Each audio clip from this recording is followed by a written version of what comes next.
53 സങ്കീർത്തനം തുടങ്ങുമ്പോൾ അതിന്റെ രണ്ടാമത്തെ വാക്യം ഒന്ന് ശ്രദ്ധിച്ചു വായിക്കണം. വളരെ സിമ്പിൾ ആയ ഒരു കാര്യമാണ് കർത്താവ് പറയണത് ഈ 5 അനുഗ്രഹം കിട്ടാൻ വേണ്ടിയിട്ട്. എന്താണെന്നറിയോ?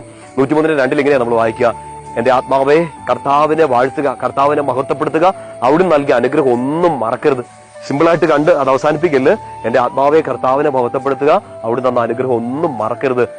ഈ ഒരൊറ്റ കാര്യം ചെയ്താൽ ഈ 5 അനുഗ്രഹം നമുക്ക് പ്രോമിസ്ഡ് ആണ്. എന്നെ ഒന്ന് പിടികിട്ടുന്നുണ്ടോ? എന്റെ ആത്മാവെ കർത്താവിനെ മഹത്വപ്പെടുത്തുക. നിങ്ങളിപ്പോ കടന്നു പോകുന്ന ഒരു പാതാളത്തിലായിരിക്കും, പാപക്കുഴിയിലായിരിക്കും, നിങ്ങൾക്കൊരു കരുണയും സ്നേഹം ഒന്നും കിട്ടാത്തൊരവസ്ഥയായിരിക്കും, ഒന്നോട് തോറ്റിരിക്കുന്ന ഒരു അവസ്ഥയായിരിക്കും.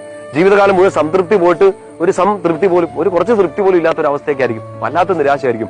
എന്റെ ആത്മാവെ കർത്താവിനെ വാഴ്ത്തുക. ഈ ഇരുട്ടിൽ കടന്ന്, ഈ രോഗത്തിൽ കടന്ന്, ഈ സ്നേഹം കിട്ടാത്ത അവസ്ഥ കടന്ന്, ഈ പാതാളത്തിൽ കടന്ന് കർത്താവിനെ മഹത്വപ്പെടുത്താൻ തയ്യാറാവുക. അവിടെ നൽകിയ അനുഗ്രഹം ഒന്നും മറക്കരുത്. നമുക്ക് ചിലപ്പോൾ പറ്റിപ്പോകുന്ന ഒരു അബദ്ധം ഇത്.